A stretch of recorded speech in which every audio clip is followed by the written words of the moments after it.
Hey everyone! Welcome back to our channel, where we simplify accounting for small businesses and freelancers. How do I account for bad debts in my books? Let's break it down in easy steps so you can manage your finances better. First things first, what is a bad debt? It's money owed to you that you can't collect. It happens, and it's important to account for it correctly to keep your books accurate. Identify the bad debt. Keep a close eye on your receivables.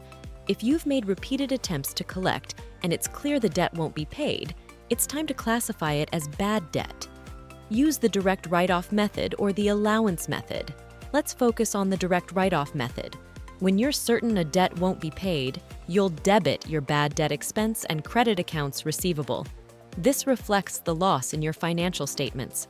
Remember, handling bad debts correctly is important for your financial health.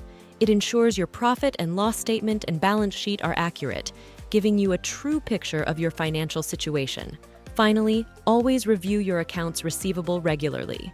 This helps you identify potential bad debts early and take action to minimize losses. If you found this guide helpful, don't forget to hit that subscribe button. We share tips and tricks on managing your finances effectively every week.